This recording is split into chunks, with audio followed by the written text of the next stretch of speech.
Hi, welcome to my kitchen. I'm Cathy Neptune, and I'm going to share with you some tips, tools, and recipes to make your time in the kitchen fun, fast, and fabulous.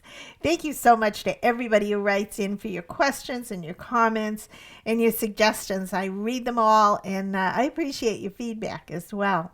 So we're well into fall now, looking down the barrel at Thanksgiving. So I thought I'd make one of the recipes. My latest thing is doing sheet pan cooking, where you have all your meals on a sheet pan in the oven. It is such a versatile, easy, and delicious way, and also I think healthy way to cook, especially your root vegetables. So I want to show you right here what I've done ahead of time. And you can select any root vegetables that you'd like. I have here some butternut squash and some red potatoes, some sweet potato chunks, and some little shards of shallots in there to flavor them.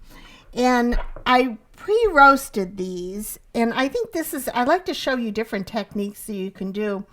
You can pre-roast these partially and have them ready, and I'll tell you why I like to do that. If you did all of these ahead of time and you wanted to make a dinner, and I would certainly prep these ahead of time, you'd have to soak them in water in order to keep some of them from turning brown or drying out.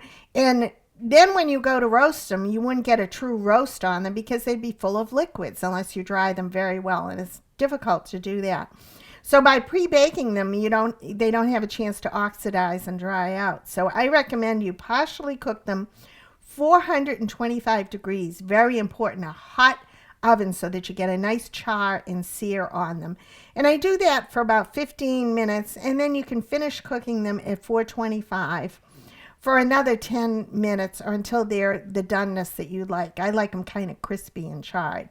So we've pre-cooked that, but I wanted to show you how I did that with our other root vegetable, and these are parsnips that I've done into large chunks.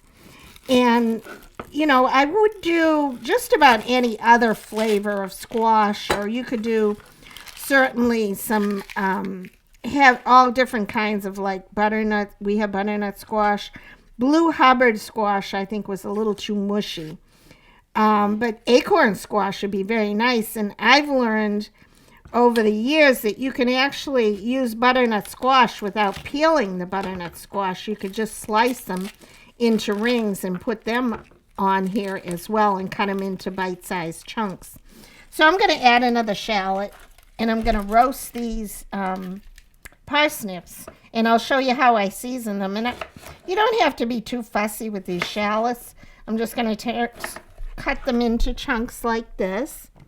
Put them in there, and then I'm going to season them just like I did with our other roasted root vegetables, with a little bit of olive oil over the top like so. Not too much, but just so that they kind of oven roast and brown. A little bit of salt, very important to season as you go.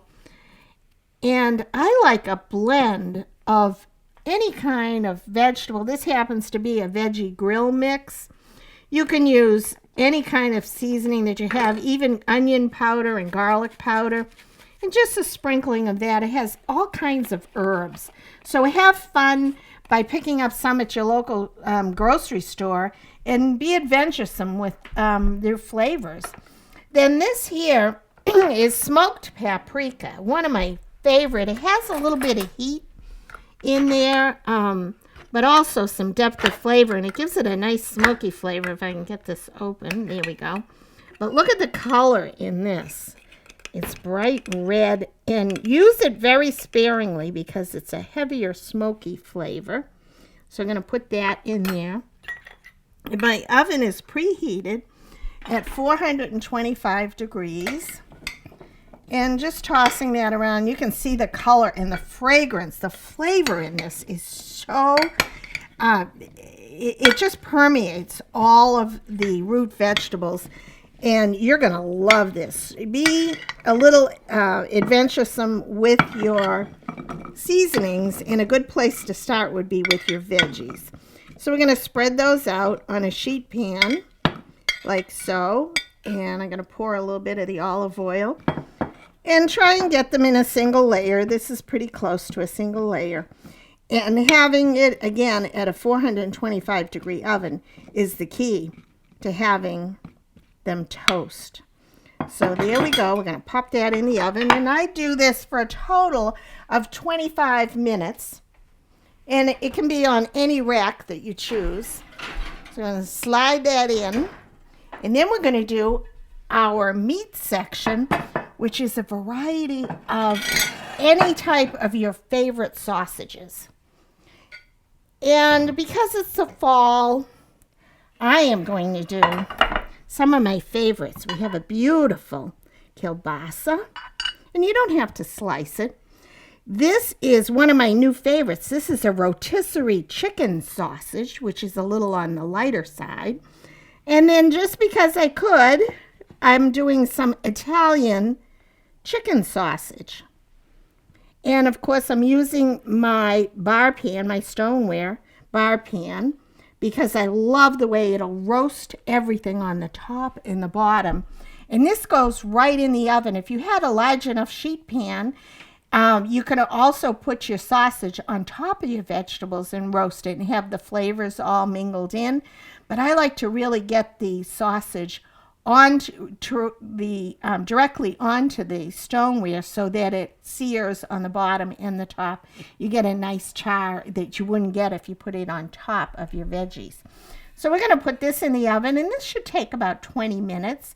And you can totally do this ahead of time and reheat it, but that's going to be a great selection. You could also do a knockwurst or a bratwurst or a German blend with this. Would be wonderful. Roast some Brussels sprouts in there if you wanted, but we're going to do a Brussels sprout and apple salad, so I didn't want to repeat that. But you certainly could, again, put olive oil and seasoning on your Brussels sprouts, cut them in half, and put them on there. They are so flavorful when you roast them.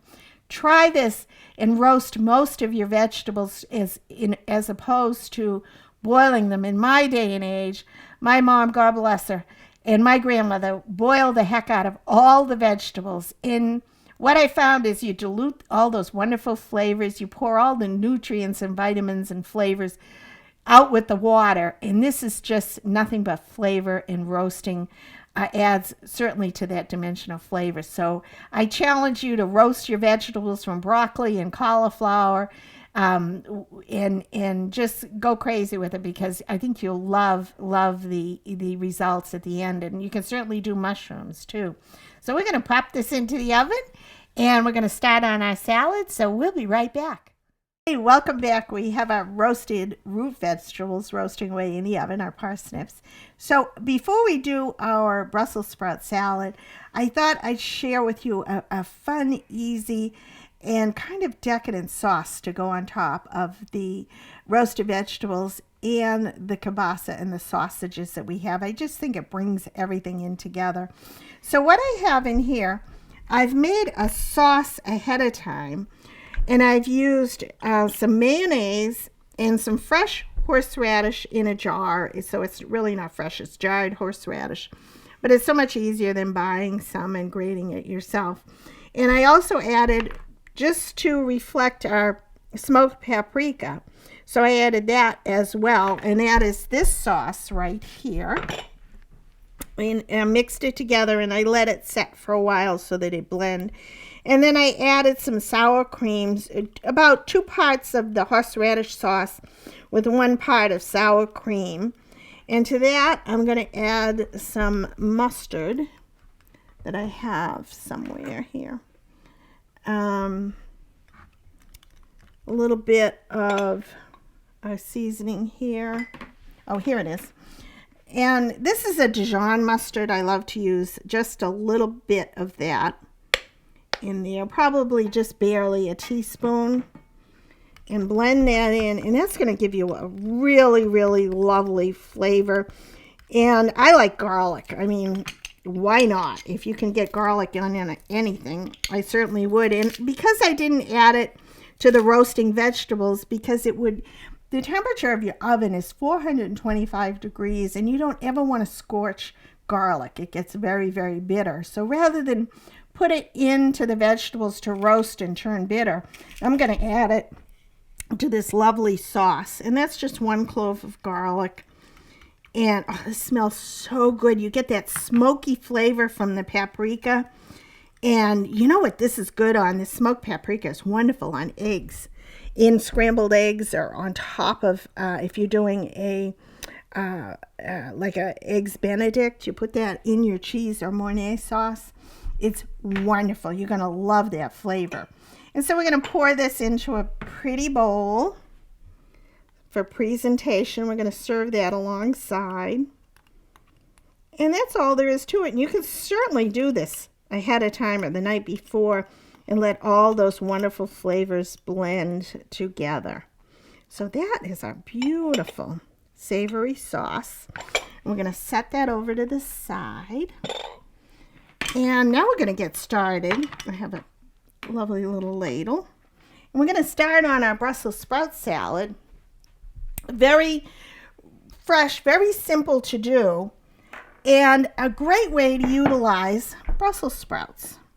And I encourage you to try these because instead of cooking them, you're going to add a lot of crunch and flavor. And this is also good. It's kind of like a take on a coleslaw, if you will. And you can see there's stems and a core to your Brussels sprouts. And you know what? You could core the Brussels sprouts, but I'll tell you, it would take you forever.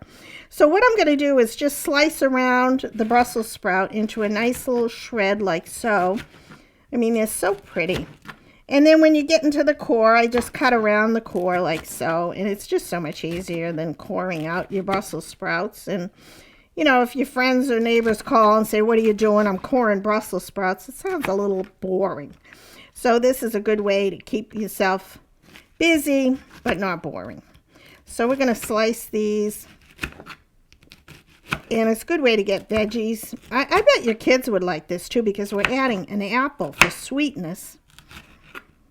And this was 1 package of Brussels sprouts. Toss those and shred those into the bowl like so. And wait until you see the dressing on this too. This is a great dressing. And we have, I think we'll only use 1 apple. And I have this, be very careful. This is a mandolin, and maybe I can do it right over the bowl. I'm going to take, and again, you don't have to peel it or core it, but you want to be very careful on these blades. And you can see we're doing a shred on the bottom. And you could dice it if you wanted to, but this is so much easier to do. And I think 1 apple, I'm using a green Granny Smith. You can use any kind of apple that you might have on hand.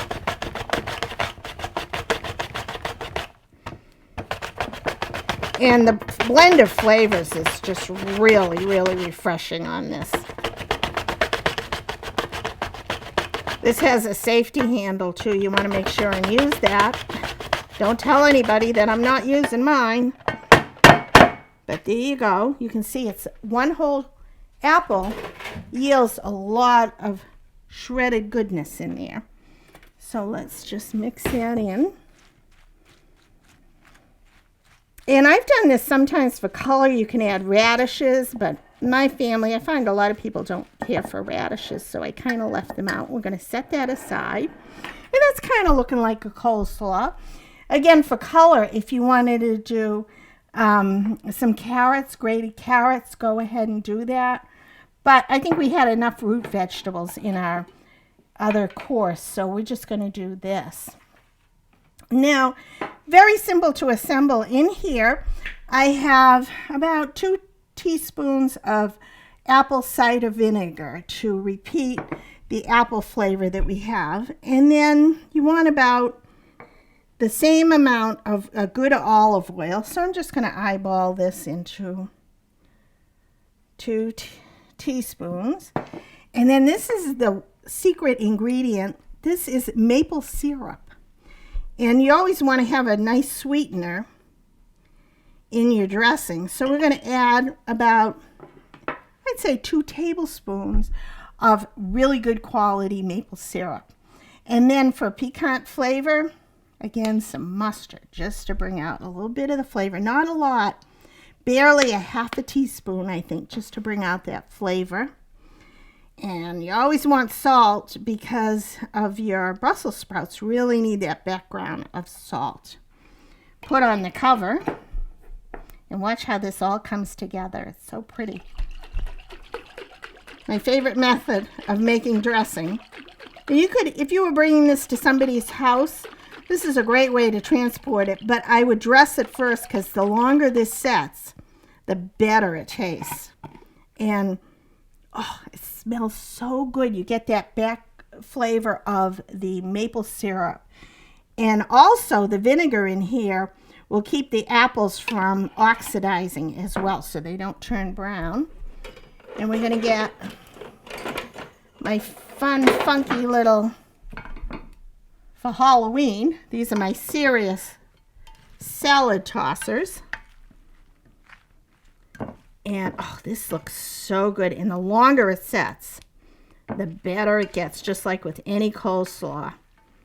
And that's going to be a Brussels sprout salad. That's going to be so flavorful and really complement our sausages and root vegetables. A little bit of everything right here. So that's our Brussels sprout salad.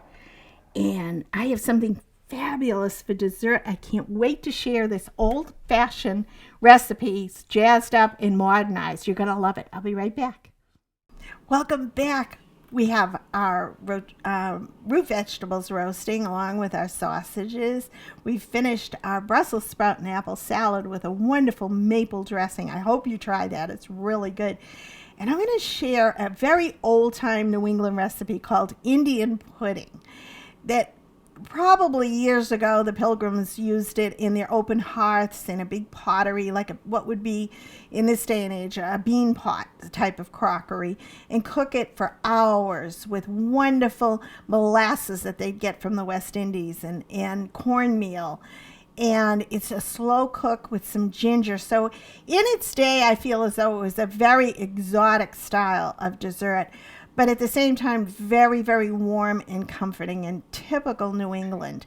But I'm going to step it up and use some shortcuts and ingredients as well as our crock pot to cook it in, which makes it really easy.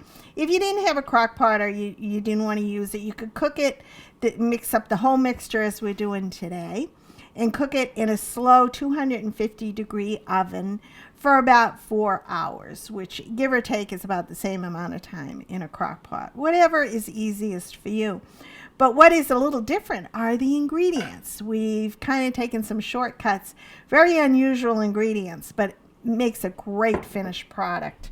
And it's kind of no fail.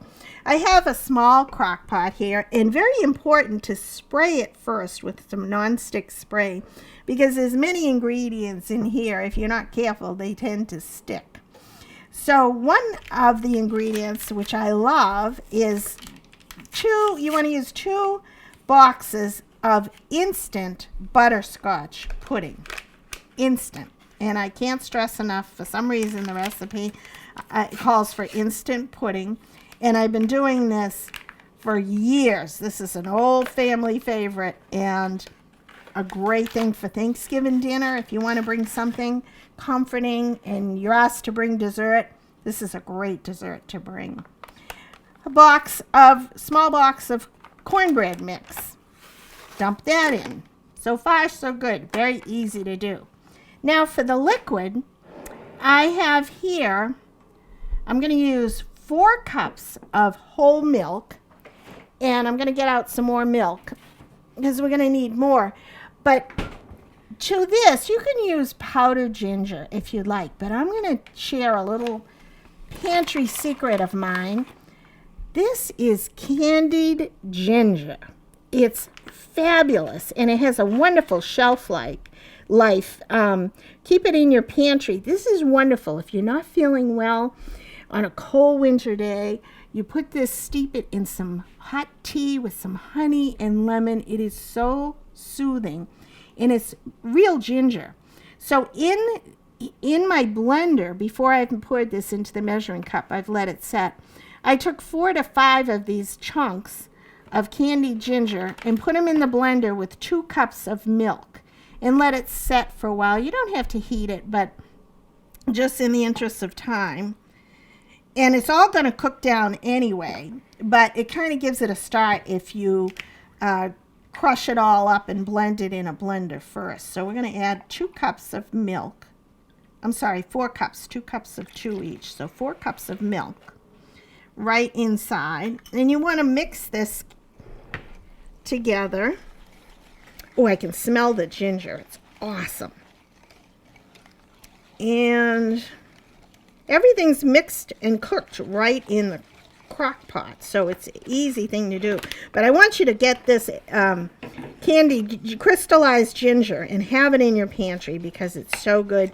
And if you wanted to use the powdered ginger, you can buy that as well, and you'd use a teaspoon of powdered ginger. I like to add a little bit of cinnamon, about a teaspoon of cinnamon. And don't forget, you can write to me if you want the ingredients or the tools. This is my wonderful Candied Cinnamon Plus, and it has ginger, nutmeg, and orange peel.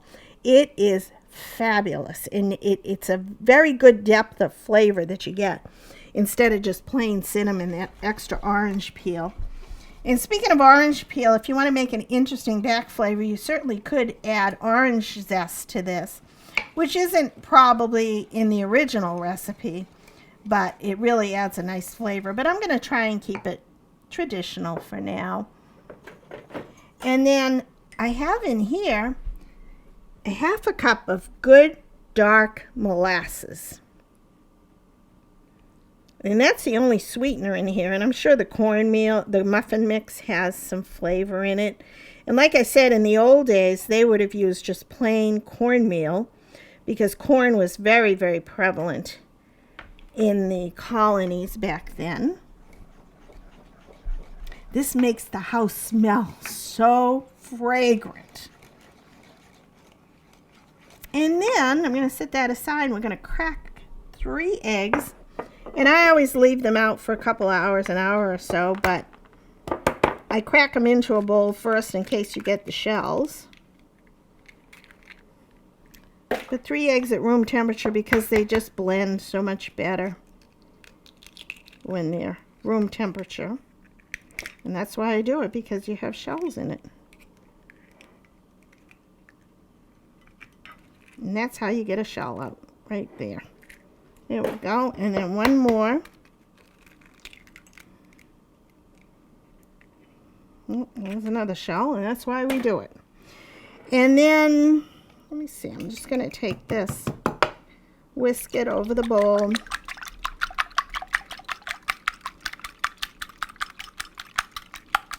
And you don't have to mix it completely, but just enough so that it's easier to incorporate into your mixture. And what you want to do, make sure you blend all the eggs, otherwise you're going to have scrambled eggs. So that's my timer. I'm just going to turn that off real quick.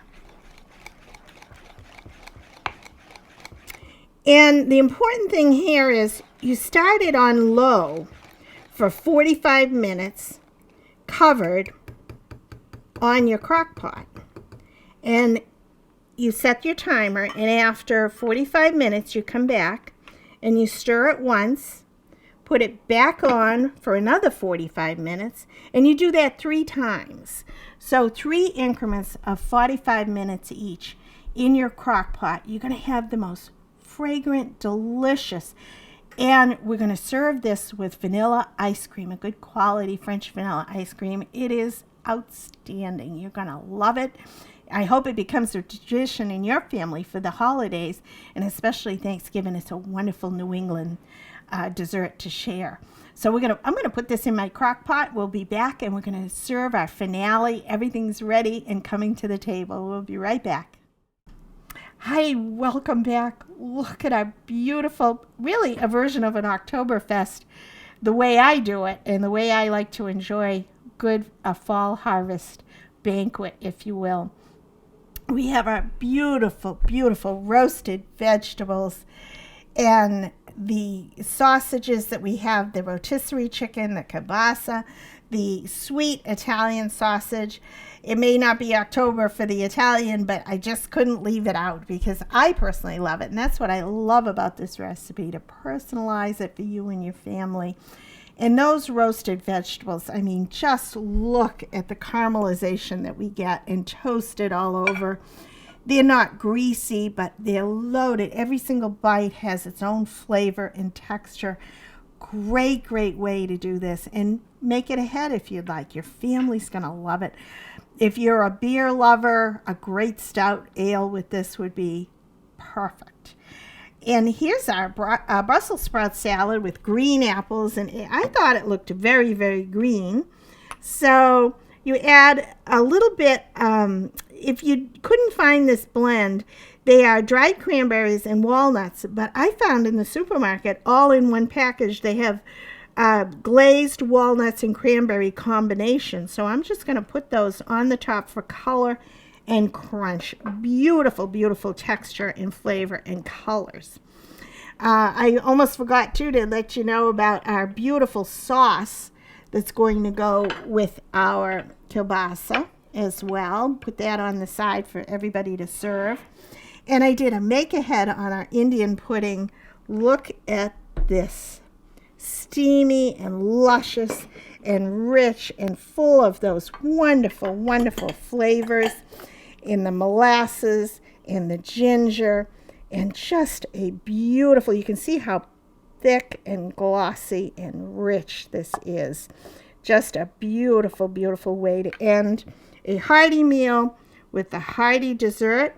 And what would a dessert be without a scoop of beautiful French vanilla ice cream?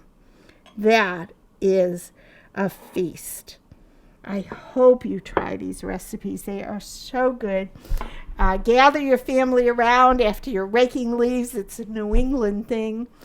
And enjoy, because this would certainly serve a lot of people. You can double the recipe, triple it, have your own Oktoberfest with many beer tastings, and enjoy. Thank you again to everybody who sends me your questions.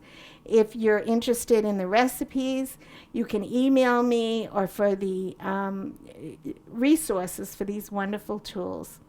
Thank you again for watching. Try these for your family and friends, and may the fork be with you.